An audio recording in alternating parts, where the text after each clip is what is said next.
Gang Melur tidak pernah benar-benar gelap. Bukan karena lampunya banyak, justru karena satu lampu di ujung gang selalu menyala, bahkan saat listrik se-RT mati. Lampu itu berdiri sendiri di tikungan terakhir, sebelum gang terakhir pada tanah kosong penuh semak dan pohon pisang liar. Tiangnya miring, besinya berkarat, dan kap lampunya penyok seperti pernah dipukul sesuatu. Cahaya yang keluar kuning kusam, tidak terang, tapi cukup untuk membuat bayangan tampak lebih panjang dari seharusnya. Aku pindah ke Gang Melur karena murah.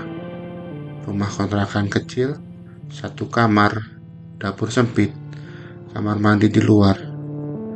Pemiliknya, Pak Darto, hanya berpesan satu hal saat menyerahkan kunci.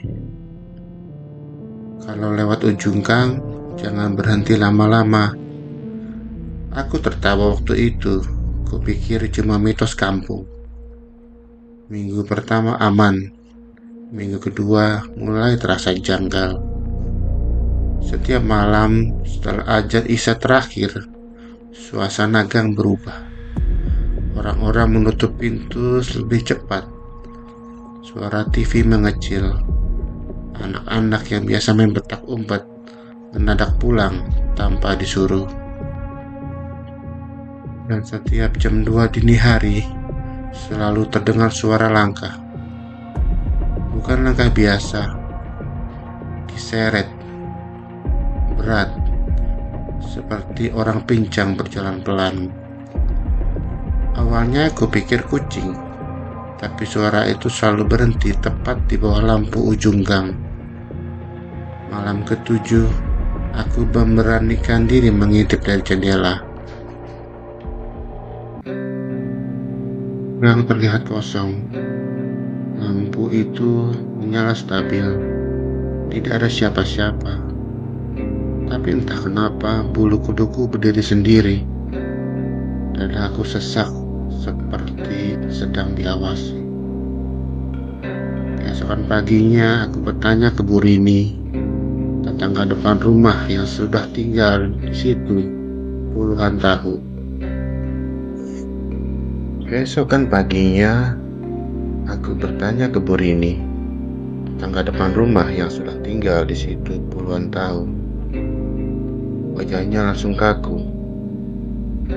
"Kamu dengar juga ya?" katanya pelan. "Langkah itu." Aku mengangguk. Bu Rini menurunkan suaranya. "Itu bukan orang lewat. Itu orang pulang."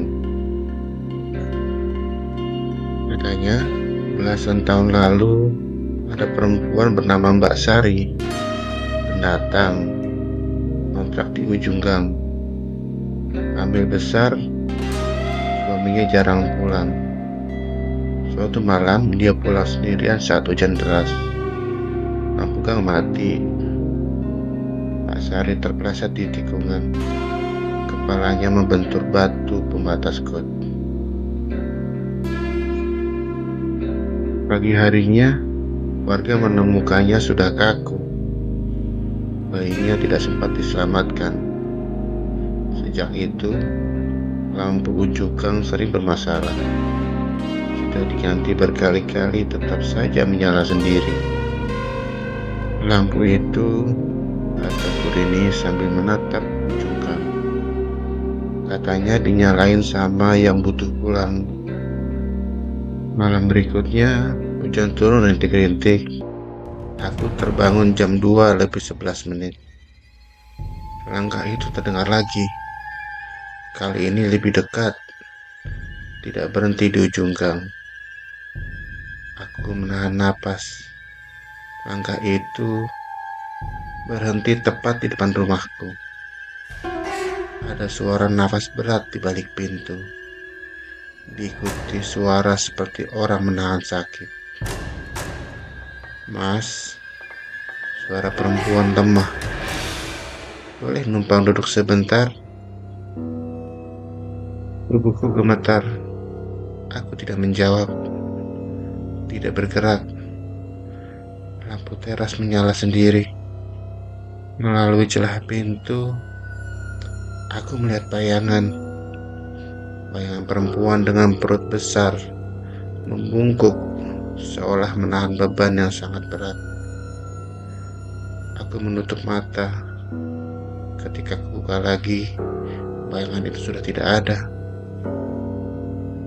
Paginya, aku mendapati bekas tanah basah di depan pintu, seperti jejak kaki telanjang yang terseret. Aku berniat pindah. Di malam terakhirku di Gang Melur, aku tidak tidur. Aku duduk di lantai ruang tengah, punggung bersandar ke dinding, menatap pintu yang sejak maghrib terasa terlalu dekat. Jam dinding berdetak lebih keras dari biasanya, seperti ingin mengingatkanku bahwa waktu sedang berjalan menuju sesuatu. Pukul 2 lebih 16 menit. Lampu rumah mati semua. Bukan cuma rumahku, satu gang gelap total. Lalu, lampu ujung gang menyala. Cahayanya lebih terang dari biasanya. Terlalu terang, sampai sinarnya menembus celah-celah rumah dan membentuk garis panjang di lantai ruang tamu.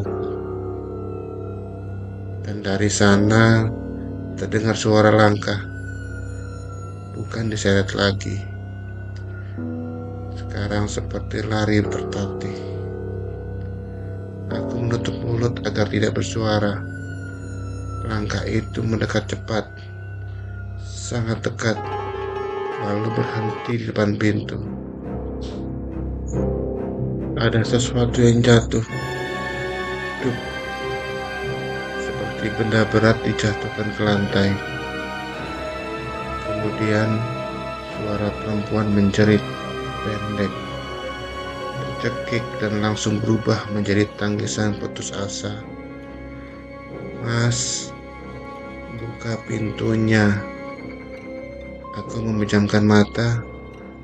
Aku tidak mau dengar, tidak mau tahu.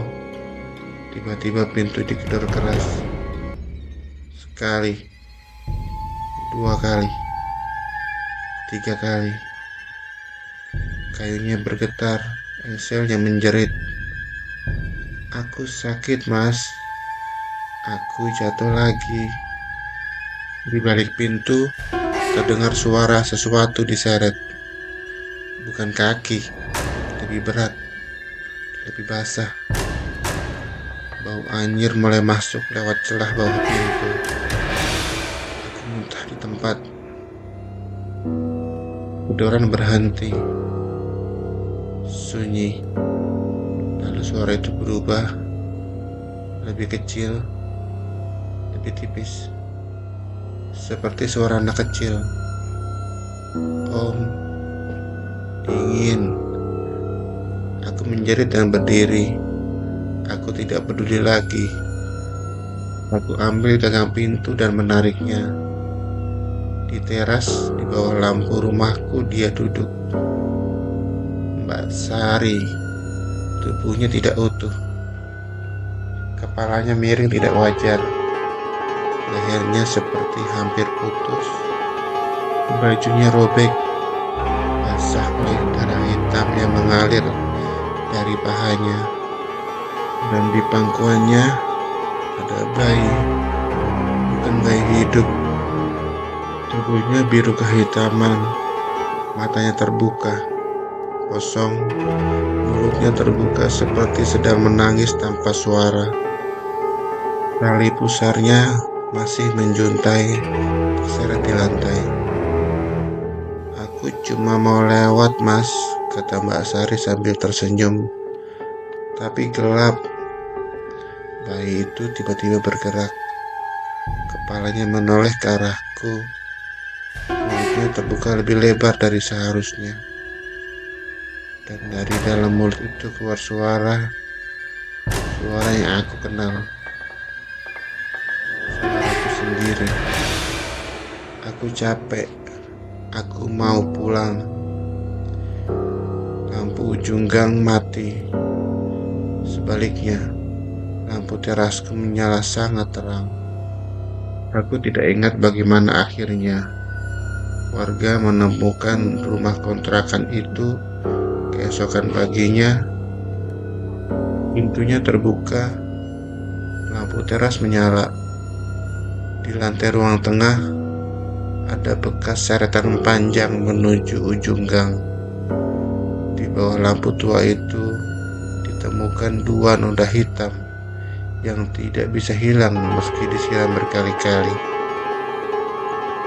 Sejak malam itu, lampu ujung gang tidak pernah mati lagi. Dan sekarang, kalau ada orang lewat terlalu larut, mereka kadang mendengar suara di bawah lampu itu. Suara perempuan tertawa pelan dan suara seorang pria berbisik lemah. "Jangan matikan lampunya. Aku masih di sini."